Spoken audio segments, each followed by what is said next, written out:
clothes we wear represents us. The brands we choose, the style we choose represents us. To me, Ivy Boys was just makes sense. If digital identities are important, then what you wear is important as well. And when I saw what Artifact was doing, and I saw some luxury brands exploring the Metaverse space, and at the same time, running a fashion brand for more than a decade kind of gets dry. And for me, it was like, okay, what's next for fashion? What's going on, everybody? It's Patrick Dang here, and you are listening to Parallax. Now, today I have a special guest coming in. His name is Nelson, and Nelson, great to have you on, dude. Thanks for having me, Patrick. Yeah. And real quick, for people who may not be familiar with who you are, can you kind of explain your role and everything like that? Yeah, sure. My name is Nelson. My background is I started a retail apparel brand 13 years ago called Benjamin Barker. I first started out in Australia, and then I came back to Singapore, and the brand grew from one store to now I think we have about 20 stores across 5 countries, and the team has grown to about 100 plus employees. And yeah, 1 year ago, I started to venture into Web3 and started a Web3 studio called BBRC. Great. And just for transparency, guys, just let you know that I do some consulting with the BBRC team. They also give our community generously some whitelist opportunity, but that does not affect anything that I say in this interview because we're just having a conversation. I'm actually very curious, like before we get into HeeDong and before we get into the whole BBRC thing, and you kind of shared your background a bit, but I'm curious to know like how you got into NFTs, because like it seems like you were already like somewhat pretty successful in the Web2 space, having a bunch of like retail stores and things like in different brands. So like what got you into NFTs? So how I got into NFTs is about a year and a half ago. I, after a run with a friend, he asked me if I heard about NFTs, right? Okay. And he asked me to check out, this project called the Bored Apes. And he told me like, oh, it is good for your brand, right? And obviously, he was very passionate about NFTs himself. And when I went back, he sent me a text. He photoshopped a Bored Ape in front of one of my retail stores. And he said, hey, this is how you're going to be the brand of the future. So, so yeah, sure. So I asked him, well, yeah, sure. How much does it cost? And he was like, it's pretty cheap now. It's about 59 Ethereum. So I went online to check. How much is 59 Ethereum, right? Yeah. I only had one Bitcoin then, which I bought back in 2018, 2019, and when I converted it, it was only about 10 Ethereum. So I was like, okay, probably not yet. But ask him what's the next best thing, for me to just get into the space, understand the what NFTs is about. And so he said, hey, since you are in fashion, why? There's this interesting collection called the Clonex, right, by Artifact, which is a collaboration with an artist, a designer called Murakami, right? So obviously I know Murakami, right? And so that was the very first NFT that I bought. Though, I mean, I've shared this story countless of time, and I think this is how many people get into this rabbit hole of NFTs, right? You buy an NFT and when you review, you realize you got a rare and you flip it for 10x. And that's what happened to me. I bought it at 3 Ethereum at the time, flip it at 35 ETH. And yeah, that kind of like blew my mind, right? Like, why would people pay, hundreds of grand for, like a digital artwork, right? And so, yeah, I use a part of the funds to, first of all, buy a business ticket, upgraded my business ticket back because I was on vacation in Australia with my family. But I used the rest of the fund really to buy more NFTs, right? And, I started to grind on Discord like the rest. And yeah, I found it really fascinating. And, in the months that I was in the rabbit hole, in my mind was like, hey, like I possibly could do something in this space. With my background in building a brand, building a fashion apparel brand, having distribution networks, and being in multiple countries with franchises. So I thought this is a great opportunity. And at the same time, I really thought like, running a fashion brand for more than a decade, right? It kind of gets dry. And, does it? Yeah. And for me, it was like, okay, what's next, right? What can I I was really restless and say, hey, like what's next for fashion, right? And yeah, and when I saw what Artifact was doing, and I saw some luxury brands exploring the metaverse space, and thought, hey, this is something very interesting, and I started to explore more into this. Yeah, I have a question actually. So you have like a bunch of stores in like Southeast Asia, right. Australia as well, which is great. I'm curious because like if I were you in that situation, I would be thinking like, okay, this NFT thing is cool, right? Like you got a rare one, you sold it, and you bought more NFTs, great. But then I would also be thinking like, like should I just focus my attention on putting more stores around the world and put my energy there, or should I try this new thing, which is a risk in terms of time and resources as well, right? So like, can you kind of like walk me through like what you were thinking at that time? Yeah, for sure. That's a good question, right? Like this is something that I ask myself, a lot after I started the journey. If this journey was worthwhile, because it's obviously very challenging. But at that point of time, I think for me it was first of all, I felt like I wanted to do something interesting. I wanted to do something more innovative. And for me, as my background, I studied film, and I also did design. I was very, very interested in technology. In fact, one of my dreams is before, right, when I was young, was to work in a tech company in Silicon Valley, right? So my story is that I got into fashion not by choice. It is something through a unfortunate circumstance, right? So I think doing the business for the past decade is out of responsibility, but personally, I'm someone who's very restless and always trying to like push boundaries, right? Even in fashion, right? So take a look at the stores that we have. It's all very there's a storytelling element, right? Every store is different. I've been to one of the stores. Yeah, that's great. Thanks. Yeah. So, some like our recent stores are inspired by Wes Anderson, right? With the whole hotel experience. So, I think it's me being restless and also, thinking like, how can I push the boundaries of what I'm doing? Yeah. And is there any value that it can add into the Web3 space? And obviously, everything's very new, right? And I think I love being in a space where, things are new and it's untested, being an early adopter as well. So, and I mean, of course, when I bought my NFTs, going to Discord to grind and being part of community, I did feel something different. I felt like I kind of recognized the possibilities and that the Web3 space can bring. And just bit by bit, right? Wait, I have a question on that. So when you say like you bought NFTs and then you're going on Discord to grind, right? Right. I kind of find that funny because like you have this successful business and everything, right? But then you're also like on Discord, like grinding, like right. What was you thinking like there? Is it just like it's not for the money? I'm guessing, right? Like. Yeah, I mean, I'm very, very curious by nature, right? Curious and restless, right? I think most entrepreneurs are the same. And for me it was this was just really fascinating, like what is to me, even as trying to find out understand the nature of human condition, right? What motivates people to grind. And obviously we realize that a lot of it is to try to make money, right? A lot of the motivation is try to flip NFTs, but the truth is, I mean, to me it was like, hey, fair enough, like, okay, it's a place where people try to make money, but is there a business case where we can actually make money but also build a brand together, right? Can we build a interesting business model, right? Is there interesting business case here, right? Yeah. Okay, that makes sense. I mean, it's an interesting question because nobody really has the true answer, because literally the space changes every single week, right? Yeah. So I definitely respect that you're like exploring the idea. Now, so you go from like buying the NFTs to like going on Discord and everything, and then you start to have the idea like, hey, maybe you can build in this space. You also have two other co-founders, which I've also met as well. Like, can you tell me about like how you guys linked up and who are they? Can you kind of explain the story there? Yeah, for sure. So I have two other co-founders, Andrew and Rodolfo. They are based in Los Angeles, and how I met them was 8 years ago, because they are in menswear as well. They're in custom tailoring, and recently they also bought a small manufacturing boutique manufacturing facility in LA.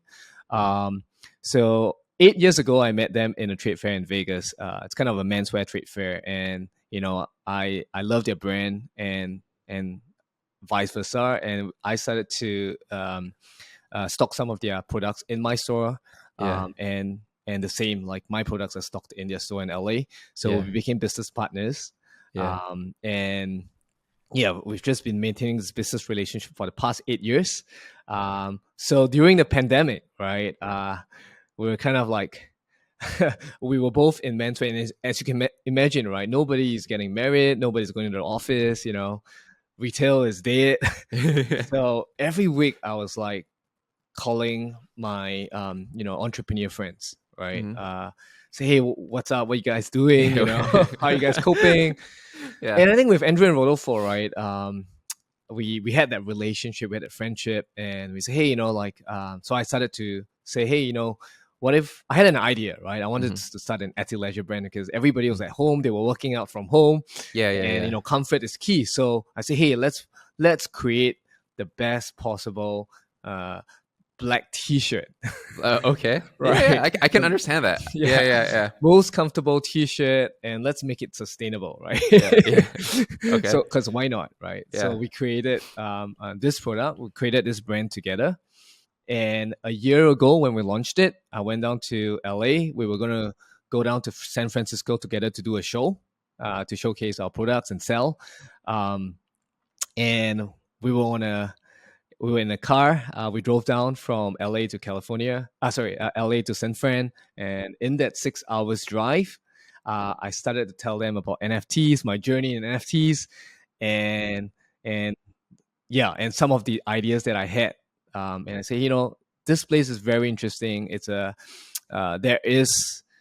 is a case to build, a strong brand and IP. I think Andrew, being his background is, I mean, he studied film in school, right? So naturally he was interested in the space, but obviously, they were skeptical for obvious reasons, right? But I think the vision of and the possibilities really kind of took over, and we thought, hey, let's give this a shot. Mhm. And yeah, so that's kind of how we started. I see. I see. So they were like pretty new to crypto then, right? At that time. Yeah, I would say pretty much. I see. So you had to just Yeah. like convince them to join. Okay. uh, A yeah, bit. Yeah. yeah, Yeah. yeah, Yeah. I mean, that's the skill of like entrepreneurship, right? You got to get people to work together. yeah. Okay. So now that you got them on board, and then I guess you guys start BBRC Studios, right? Mhm. Which you guys say is like an IP incubator. Is that right? Yeah, I would say so. A brand, an IP, Yeah. it's kind of really leaning into our strengths of, manufacturing apparels and building brands, creating retail experiences. So, but yeah, this is just the same, but in the digital space. Got you. Mhm. Got you. Okay. So you guys got your start with Ivy Boys, right? And so like to people that are listening for the first time, some people here already have Ivy Boys, some people are learning about it. So like what is Ivy Boys exactly, right? Because you guys make clothes, right? Like high quality stuff, but it's also an NFT project. So how does that connect? You know what I mean? Yeah, sure. I think it is very aligned to our passion in the first place. Like I met Aaron Cheng through Instagram. I was pretty much a fan, right, of his because of his illustration style, but specifically because he was into menswear as well, into dressing up as well, right? So it was. And for Andrew and Rodolfo, obviously, this is their industry, right? It's the same for all of us. We are in the menswear industry. We're into apparels, and yeah, so I think it's alignment of passion. Mm-hmm. But also with Ivy Boys, when I realized that Aaron Cheng was started to get interested in NFTs, he Mm-hmm. actually tried to sell some NFTs. He launched it on OpenSea, and I saw it, but nobody was buying. So I approached him and said, hey, hey, would you be interested to collaborate, right? I've got a team, right? And we could actually really bring this to life. But also along the way when I was doing we were very hands-on, right? We were doing the trades, how we put together. I was like, wow, this is very, very interesting. This is basically styling, right? It's fashion styling, right? It's core, right? Putting layers together, you know. Um, and so I think it's very, very organic for all of us, right?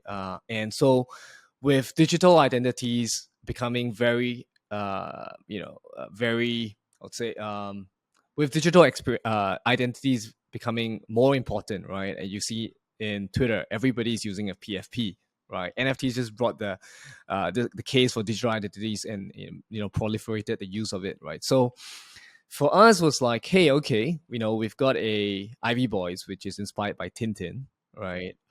Which is a human-like character, right? So it's something fresh in the space. It's got this clean illustration lines, but on top of that, also, it is fashion, right? Our digital representation, the clothes we wear represents us. The brands we choose, the style we choose represents us. So to me, Ivy Boys was just, it just makes sense, right? If digital identities are important, then what you wear is important as well. Sure, right? Sure. I see. So it's like a fashion NFT play. I get that. And then from there, you launched a project. And then I remember, like, because I was following you guys since the beginning. And I actually have an Ivy Boys as well. So Thank you. yeah, I've had it for a long time actually. So one thing I'm curious about is like the clothes part of it, right? And so not a lot of people like know the mechanics of how that works, but like people got like physical products. Can you share that little bit about that? Yeah, for sure. So along the way, right? So at the start, right, one of the things, that I wanted to give immediate value back to the holders was every of your Ivy Boys, right, would have, if you minted Ivy Boy, we would have dropped you a a merch pass, right, which you can redeem for a physical varsity jacket, right? So that was kind of our first test or experiment. We wanted some feedback from the community, right? We wanted them to physically hold a product that we produced, right, and kind of get a feedback and see whether they like it or not. So with Ivy Boys, every NFT you bought came with a physical jacket, right? So so you didn't have to pay extra. It was just like, you got it. Yeah, okay. It was free, right? Yeah. And of course, you can trade the merch pass up and get a better a full leather version, right? Mm-hmm. Which we would have retailed in a store for like $1,000 because full calf leather, Oh wow, that's quite a lot. Yeah, it's high quality stuff, right? So so that's kind of like the first thing we did. We wanted to test the physical products and see how well it was received. Even after that, right, we thought, hey, we started because the community that we attracted, right, were most of them are interested in fashion, right? And we listened to a lot of their conversations, right? A lot of it is about fashion, and say, hey, so we started a collection, right, and expanded the whole collection, and we put it in a store, and we sold a lot of merch. We got a lot of revenue through selling merch. So along the way, when Azuki, right, created the PBT chip, right, or maybe I think before Azuki, gmoney was one of the first. He did. Yeah, right? I've seen that. Yeah. Without, yep. See? Oh, you're wearing it right now, right? Yeah. Yeah. So gmoney very kindly, he reached out on DM and he sent me this T-shirt, right? So I'm shilling his. It's really high quality. His unboxing experience is mad. It's crazy. Really? Okay. Yeah. It's premium. It's premium luxury. I would say this is premium luxury grade, right? So when he first sent me this T-shirt, right, and I was trying to figure out where to scan it because apparently there's a chip in there, right? So and I realized you can scan it and you can get a digital version as well, right? And obviously after that, Azuki also launched their version, and they kind of coined the term PBT. And that got me really excited because before that we were already launching merch, but now we could include this PBT chip into our our apparels, our collection, and now holders can actually get a digital version as well, right? So obviously, naturally, I thought, hey, we could easily equip our because previously, right, with Ivy Boys, right, right now, after Heedong's mint, right, one of the things that we're rolling out is the ability to customize your Ivy Boys, right? You're able to customize your face, right? You can change the color of your skin. You can change your eyes. You can change your hair, so that PFP can look like you, right? And we wanted to explore it even further, right? To have your PFP dress the way that you dress. So it's kind of really literally a digital version of you, right? Got it. So Got it. so moving forward, this is something that we are kind of very focused on building Okay. collections that is Web3 that has Web3 technology. It's equipped with Web3 technology. Yeah. So and going back into our leading our strengths of building, apparels and retail and distribution. Yeah. And one of the first things that I started when I opened a brand was really open a retail store, Okay. brick and mortar store, right? Okay. So this year we are opening a brick and mortar store. Oh, really? Yeah. For Ivy Boys or for BBRC? Oh, really? Yeah. So it's a kind of Web3 equipped store. Interesting. But it will look a little futuristic. The concept is a bit of a past and future, right? Because there's the heritage part of it, but it's also equipped with future technology, right? Okay. So interesting. Yeah, it's very, very interesting. So what for me was like, hey, how do we onboard the masses? We always talk about like the Web3 space is kind of small. Everybody lives on Twitter and Discord, right? But the world is really much bigger than that, right? And how do we onboard people into this space, right? Or even don't talk about Web3 space, but the digital space, right? Which is the future, right? Even Mark Zuckerberg from Meta, right? is exploring the Metaverse, right? And he says like maybe this is possible in the 3 to 5 years time, right? Yeah. So that's very interesting. So hearing hearing that kind of gives us a direction of the possibilities that where we're heading towards. The digital is definitely the future, right? And so we want to be future ready and doing it through a retail experience, right? Whether it's through our own retail stores or distribution, throughout to internet stores around the world, right?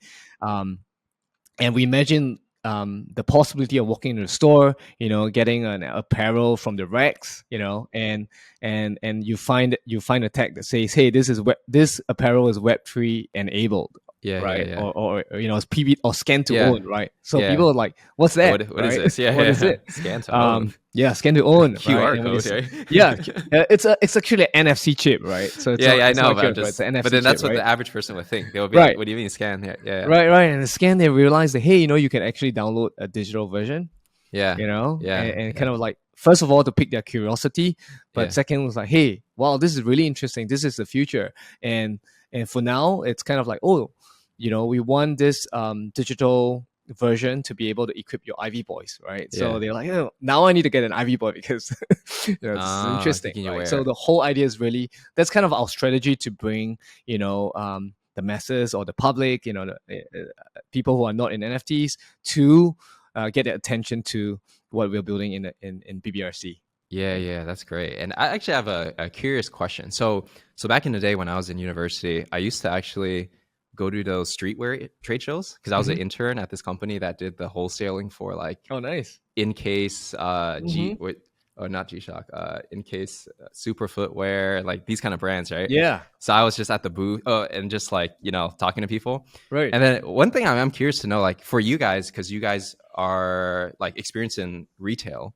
and when people come in, the buyers come in, they buy the clothes in bulk, right? So do you think that when you sell, let's say like BBRC clothes or like Ivy Boy clothes, and you kind of pitch them the whole like, hey, this is like a Web3 thing, you think they would actually buy more product from you that way because of that?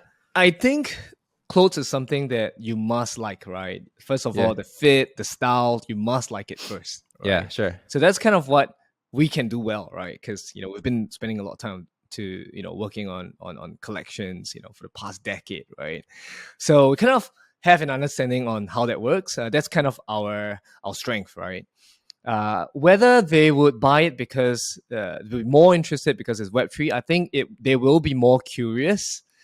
I'm not sure if I mean I don't think that they will buy it because it's Web3, like just because, right? Right. Yeah. I don't think look good first. Yeah, right. I don't think they will buy. They would buy more because it's Web3 enabled, but they will be curious, right? It's definitely a unique selling point, right? So just a fun fact, right? This morning, I was discussing with my team, right? And we are, every year we go up to this menswear fair called PD Umo in Italy. Yeah. So it's got all the who's who in menswear, right? And because we are in this space, right? And because I got all the Kong chips, right? There's the PBT chips that Azuki used, right? So I kind of like bought thousands of it, right? to put it into our garments, right? And it's like literally with me right now. And so we're gonna equip all our suits, with this PBT technology, and we're gonna go up to PDUMO, going up to these street fairs, and get people to scan our sleeves, right? and it'll just, these people in the space would be just mind blown, right? They can scan it and they see a 3D, image or avatar, right? So that's kind of a very interesting way to onboard people, right? Get them interested, them curious, and to them it's kind of mind blowing. Because it's different. Right? It's different. Yeah, right? yeah. It's like, oh, you get a digital version, and then it's like it opens so many doors, right? Exactly. And the reason why I say it's past and future, right? Because suits is a classic, it's a heritage item, right? But when you go to a menswear trade show, which is it's got really the who's of who's in fashion, in menswear, and for them, just this little technology, right? It's just different. It's a very unique selling point. But yeah, I mean, we are in talks to a brand called Loro Piana. I'm not sure if you know. No, Yeah, but to kind of collaborate to do more of this stuff. But gotcha. Yeah, I think it opens up a lot of possibilities for collaborations. Gotcha. Okay, so in the fashion world, like as it stands right now, not many people are very like Web3 like at all. Is from your experience? Yeah, I mean, when we put it into the stores, right? I would say like I wouldn't say I'll market it as a Web3 product, right? I'll say like it's a phygital product. Like what's phygital? You buy a physical piece and it comes with a digital version. Got it. Yeah. So not necessarily we're gonna say like, oh, this is an NFT, right? Yeah. But basically you get a digital asset. Gotcha. With some kind of utility, right? Yeah. Gives me something down the line if you have that NFT, right? Yeah, I mean, that's something that I'm very excited about, very passionate about, because I really feel like it is we're very, very early in the space, right? And if you think about what Mark Zuckerberg talked about in 2 or 3 years time, right? It's not too far along, right? And we can see that we are moving towards that, right? With Sandbox building metaverses, with Bored Apes doing the other deeds, the other, the other side, So it's not far along, and we want to be, future ready. We want to be metaverse ready, right? Yeah. So when the time comes, exactly. When I first started Ivy Boys, my end of the year goal, obviously, back then I was a little bit more naive, right? I thought, the other side would be ready by the end of the year, and we would have all these Ivy Boys jumping around the other side, right? But I think this allows us to be one step ahead or a few steps ahead of anyone who's trying to get into space, right? Yeah. Because we already have a community, we already have we already these assets, and we're onboarding people, every other day, right? Through our physical stores, through our physical products. Got you. And I like that. And one thing I want to quickly touch on is I recently saw that you for your PFP you've been using an Azuki, right? You got the Spirit Azuki. You also got the Golden Skateboard, right? Which one did you get first? I think the Azuki, right? I got the Golden Skateboard first. Okay, let's talk about that. So obviously that was, I think, the first use case for PBT for Azuki, right? Yeah. And it was not cheap to bid for a Golden Skateboard. So like, talk to me about like, why did you decide to buy a skateboard? Yeah. So you see, like when Azuki launched, right, the same friend that introduced me to apes told me about Azuki, right? He actually he minted a few Azukis and said, hey, are you interested to, get this Azuki, right? At the start, right? Because I'm not really an anime person or, or Japanese art kind of person, right? So to me, it didn't really interest me at the start, right? To be honest, right? But it was really... and because with the Zagabond FUD and the things that happened, I kind of like stayed away for as long as Yeah, yeah, you yeah. know. But when they launched the Golden Skateboard, you're right. When they launched the Golden Skateboard with the PBT equipped, right, that was suddenly very attractive to me as both a collector, but also as a skateboarder, right? I mean, I'm not a skateboarder now, but I grew up skateboarding, right? And that culture and like to me was collecting this digital asset. To me was like it was mind blowing and Wait, why was it mind blowing? It was mind blowing because I mean the way that I mean a 24K skateboard 24, firstly, yeah. right, equipped with PBT technology, right? So and you can scan to own. So that was to me just very, like I new, would say like very fresh. interesting. Yeah, very fresh. But I was very, for me, it was like I was curious why do I felt so compelled to towards this, right? But that being said, obviously it was on my mind before the auction, right? And obviously it was not. I didn't know how much it would cost, right? Yeah. But I had some ideas what I wanted to do with it. Okay. Because to me, all these things, it's not just when you buy an NFT, right? It's not just a digital asset, right? Yeah, it's also it's like a flex a little bit. It's like it's a flex. Yeah. You It's got to a be part of social a status. community. It's a Yeah. it's a status. Yeah. But I think for me was I had a plan. You had a plan, okay? And what was this plan? Like you already like did some things with it already, right? Or is it not yet? So in my mind, I just had all this I just thought of all the possibilities, right? Yeah. Of what I could do with a skateboard. Got you. Right. And I think one of the ideas was to actually fractionalize it. Ah, I see. Yeah. Because I was already speaking to a friend who started a project, a Web3 company to fractionalize artworks. Like I don't know, like Banksy's or like like high end like contemporary art and stuff. Right, contemporary artists and all that. Yeah. So to me, it was like, hey, I had that at the back of my mind. Yeah. On the other hand, is the opportunity to collaborate with more people. Got you. I see NFTs as three things, right? Okay. It's community. Yeah. It's collaborations, and it's also the connections that it brings. The triple C's, huh? Community, collaborations, and the connections. Okay. Yeah. So to me, NFTs is maybe not so much as a way to flex. In fact, if I use it as my PFP, is really to build the connections. Yeah, because people see it, they're like, oh, okay, this guy has a skateboard, so he must know what's up, kind of thing. Yeah, I mean, to be connected with the community, to connected with the NFT space, right? I won't say like just Azuki, right? But Azuki is obviously a very known NFT, right, in Web3 space. Of course, yeah. Got you. Okay, so you got the skateboard, and then the Spirit Azuki came after that. Was it just because you were like, the community's so great, let me jump in there? What compelled you to buy the Spirit Azuki? Well, I find it contradictory ironic if I'm going to say that I bought it to flex, but and also it will be very hypocritical if I said that I liked the artwork.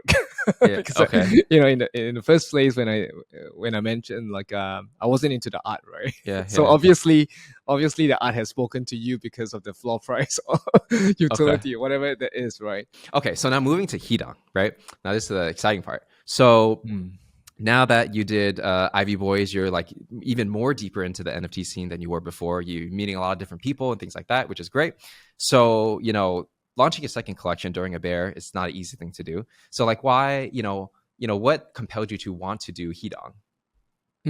On one hand, I was already very attracted by the artwork of HeeDong, right? On Aaron Chang's Instagram, right? So when Aaron Chang drew the Ivy Boys, right, there was always this dog character, this very cute dog character that he drew together with the Ivy Boys. And I mean, I love dogs, and when I looked at Aaron Chang's illustration, I was like, hey, who's this dog, right? and it is very cute. And for me as a brand builder, right, as a creative, right, to me is a very well designed dog. To me, it was a potential huge IP, right? And dogs are a lot more relatable. I would say, as compared to a fashion, Yeah. It's like NFT, a Hello right? Kitty or something like that, right? Or a Correct, Pikachu. correct. Yeah. Right. Whether you're a man or women, whether you're an adult or a kid, Yeah.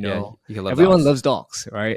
Yeah. So, um, when we were working on Ivy Boys, I started to ask Aaron, hey, like, what do you think of doing something with Hee Dong, right? I mean, later I found out that Hee Dong was his real dog, right, which is a Boston Terrier. Yeah.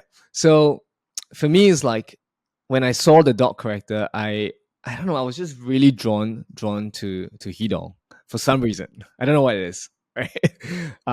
But I saw the potential of building this IP, and I was just really bullish about Hee Dong and the way that Aaron Cheng drew Hee Dong with such a personality, right? Hee Dong is a character that walks on two legs. So the way Aaron Cheng shared it with me was very, very interesting, right?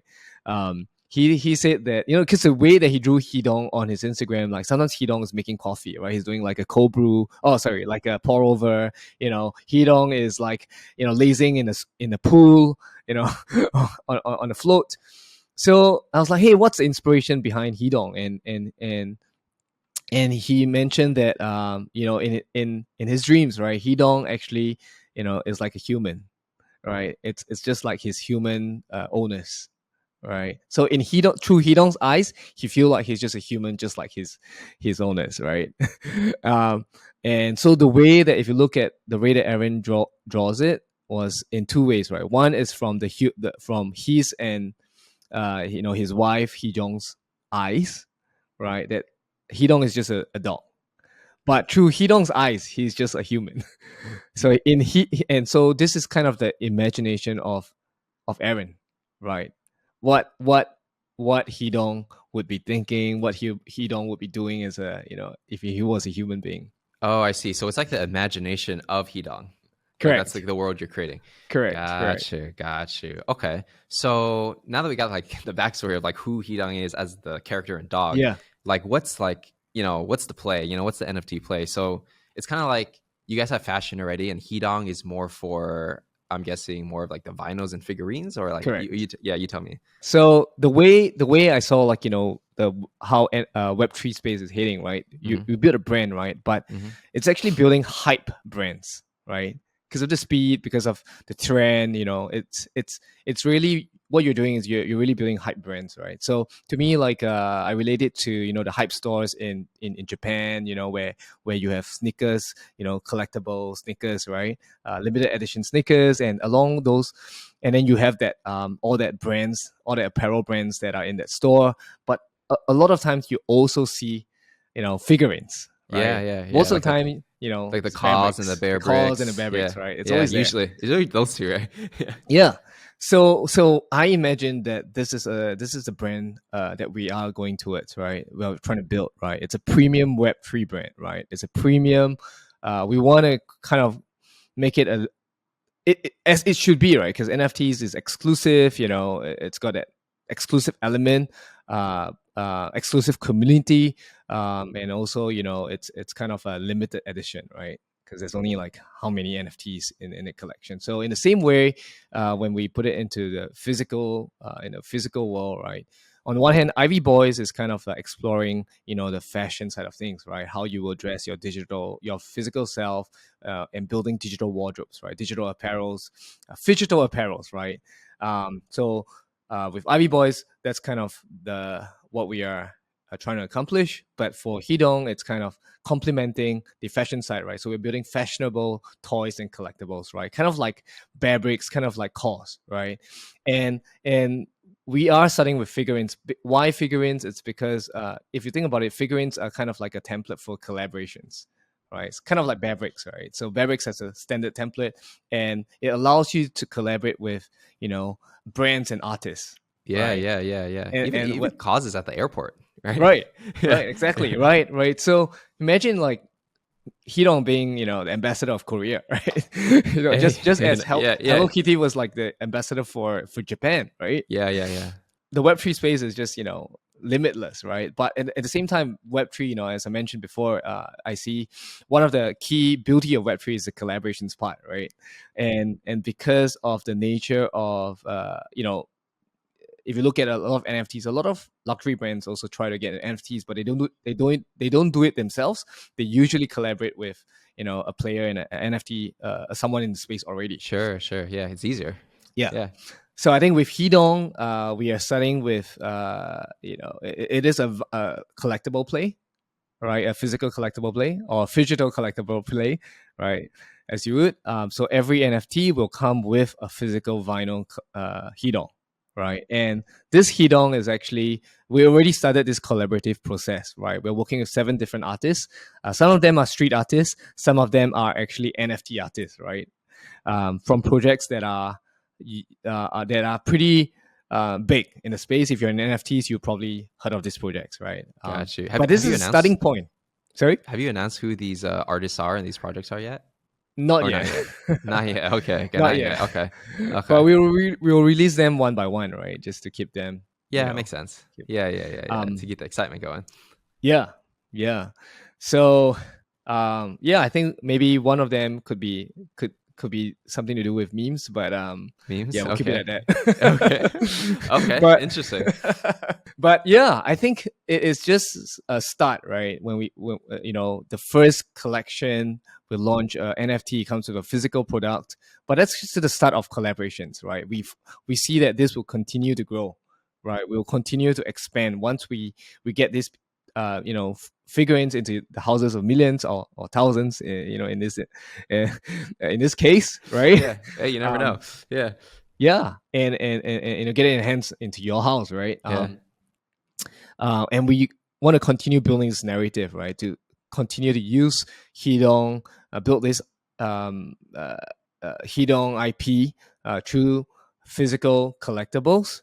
But also the other thing we are doing is, interestingly, because I think a gaming company, a Web3 gaming company, actually approached us because of initially it was because of Ivy Boys, right? Because they saw that, hey, we built a IP, we have a community, we have a very engaged community, and they were very interested to get into. So they have a gaming company, but they have no IPs, right? So they wanted to build on someone who was already a great community and has already, built a great brand and IP, right? So again, that was an opportunity, a door that was opened, just because we are in the space, and because of that, we are partnering them to build a game. But I think both of us, both of our companies agree that right now we really want to onboard the masses, and that's why we intentionally built this game on the mobile platform, right? The App Store, yeah. And the idea is to get 1 million downloads. Keep it a very family-friendly game, so that even your wife or your kids can play, right? But then to build this IPs and get the attention back and draw the attention back into this Web3 space. Got you. And talk to me more about like the whole IP building in the NFT space is quite new, right? Right. And a lot of people are trying to figure out how they can onboard not the Web3 people, but like the regular person, right? Whether that's from a animated series, a video game, or whatever the case is, right? So how do you think about that? Like the whole IP play? Yeah, I think I heard somewhere, right? Like it's, there's no point just throwing much into the, the web, in the Web3 space, right? Because the market is quite small, right? We really want the mass adoption. And I think that's why we got kind of a competitive advantage with this, because that's what we've been doing, right? Putting physical products into the real world, right? Going to trade fairs around to the world to get our products into the global market, right? So in the same way, this is something that we have done before, and we will and we want to really lean into our strengths of building a brand, merchandising, distribution, licensing. And this year, something that we're going to be busy doing, putting merch into into real life, going to do activations around road shows. I call it road shows, to build the brand as you would build a brand in real life, and going to like toy conventions, trade fairs, try to get the brand out to, as many shelves as possible. That makes sense. So then like the whole media side of things, whether it's a game or show Yeah. or things that you're planning, that's to like drive demand essentially for the products, right? Right. And actually, essentially, it sounds like a lot, but there's only 4 things we're building, right? We're building, merchandise like toys and collectibles. We're building like fashion products, right? Apparels, clothings. We're building animations, and also a game, right? So the games and obviously the game and the animation is kind of a way to, get mass awareness or to build the IP, right? We put it on social media, it's on the app store, you get millions of people's eyes on the IP, right? And through that, through our activations, build this IP as strong as possible on Instagram, on Twitter, get the demand, get people to like the brand and IP, and then we do our trade shows, right? And get the people to come in. Yeah, so it's kind of like if there was like I was looking at this yesterday of like how much money like Pokemon makes. It's quite a lot, and Right. I mean they sell a lot of trading cards and games, and actually the animations itself don't make too much money relative to everything else. It's actually the Right. products that they sell, like the Exactly. merchandise and the games that actually make the real money, right? Right. So are you thinking about it like in the same way, or Yeah, I mean the IP space. When you look at the top IPs, right, like from Pokemon, Hello Kitty, the Disney's, the Marvels, right, right. That there is an infographic on the web or on online, right, where you realize that 60 to 80% of the revenue actually comes from merchandise. Yeah, straight Right. up merch, Right. Exactly. plushies Right. and this and that. Yeah, Right, and you guys actually Pokemon. First thing you think of is like the games or the trading cards, right? No, but what that translates to is actually building revenue through selling the merchandise. That's where the revenue. That's where it will drive revenue, right? So it's kind of in the same way, right? What we're doing with animations is kind of investment to kind of market and put it in front of eyes, millions of eyes, right? And but what we're really doing is to sell the merchandise. yeah, that makes sense. And one question I have, and this is like a very new frontier, where let's say you build an animated series, a game, and you get like millions of downloads and viewers, right? Which is great. And then you go to the trade shows and you say, hey, we're HeeDong and Ivy Boys. This is our products. We're very popular, and all the retailers buy. Great. Now you're making money, right? So, for people who are holding the NFTs, right? Like this is where it's weird, because it's like, how do you give value back to someone who, let's say, is a long-time holder or supported you since mint? That's something I'm always thinking about personally. Yeah, I think this is something that right now I would say I can't find a good example, right, of someone doing it successfully, right? How do you like reward your holders, through revenue streams that you've gotten outside, right? Actually, in fact, which NFT projects has actually built strong revenue streams outside of NFTs, right? Yeah, nobody really. Not many, right? That I know of, yeah.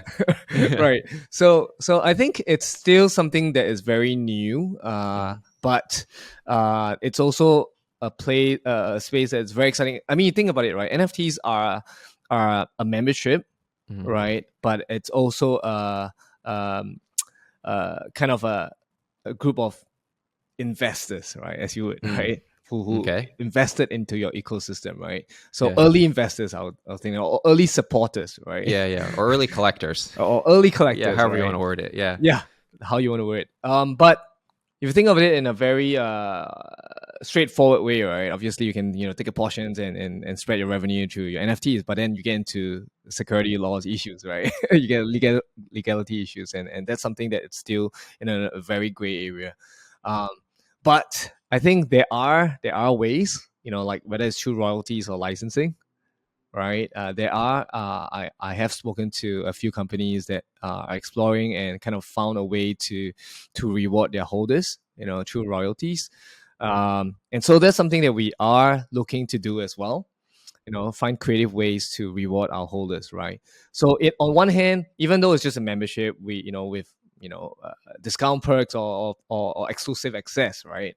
Not everyone is like super interested in it, or like yeah. But I think we are finding creative ways to, kind of reward our holders. I would say like recently, I've been hearing a lot about tokens as well. Oh, Right? really? Yeah. Like for you Right. guys or for just in No, general? from other projects, right? Yeah, Right. yeah. And how they can reward their holders through tokens. That's something that I am exploring as well. Right. Yeah. Yeah. Yeah. I think it fits the NFT, meta, right? The whole token tokenomics, right? But I am still paying a lot of attention, but also studying how it works, because in the past I have been kind of burnt badly as well On tokens, right? Yeah. from projects with who has used tokens. But I think Yeah. essentially the value that we have, whether it's a physical value when we launch our NFTs, right? We Yeah. give physical products, right? That's kind of Yeah. really half the value that is, Yeah, it actually or comes maybe with the full something. value, right? Yeah, yeah, yeah. But on top of that, the membership is the community, but but because we are building real world revenue, it's something that we and you think of it, right? Like if we are onboarding or getting the eyes of millions of eyeballs into the IP, right, and funneling them down to say 10,000 members, right? That's quite a lot, right? So if you think about it, right, if we continue to build this HeeDong IP, right, so just one example, right, if we continue to build this HeeDong IP and we continue to work our way upwards to collaborate with bigger artists, right? Some of these artists have a lot of demand, right? And who's going to get exclusive access? Right? Sure. Who's going to get it Yeah. first? Like an Right? exclusive figurine with a certain artist, right? Something like that. Correct. Yeah, yeah, And yeah, that's yeah. going to be worth a lot more than the value of the NFTs, right? Per Well, se. hopefully. Maybe. Yeah, Hopefully. yeah. We can't say You that, never but- know, right? Yeah, yeah. Of course. You can't But promise maybe. that, but maybe. Yeah. Right. I mean, if think of like Daniel Asham, if he launched yeah. something limited Everything is- edition, Yeah. it's Just sells it's- out, then it goes like yeah, triple you the can't price. even buy a membership to buy. Yeah, you have to to get it just first. like go on the website first, right? Or Right, there's like right. bots and everything. Yeah, yeah, yeah. Yeah. So there are many ways. I feel like there are many ways to reward holders or early supporters, and we are constantly exploring, and I'm constantly talking to other founders as well to see what's the best way. Yeah. But we this year, I think something that we are also doing differently is, or rather improving on, is to develop ways to engage communities, right? So we engage our community, and then we reward them for being active. Yeah, Right? yeah. No, I get that. I totally get that. Okay, so thank you for explaining that. That's a pretty interesting way to reward holders, or the fact that you're exploring it. That's interesting. Now, as we go ahead and wrap up our interview over here, are there any final words that you would like to leave with our audience? We are very excited with the future of HeeDong and Ivy Boys. Our mission is to be at the forefront of the digital space and getting the masses ready for the future of digital, right? Mm-hmm. And the vision is really to build the future of Web3 by creating the best possible intellectual properties and products that bring joy, creativity, and innovation. And we want to build it with you, right, the community. And I hope you will join us in this journey. And we really hope to look forward to welcoming you in our BBRC ecosystem. All right, Nelson. Well, thanks for coming on the Parallax. Really appreciate you taking the time, and catch you guys later. Yeah. Thanks, Patrick. All right.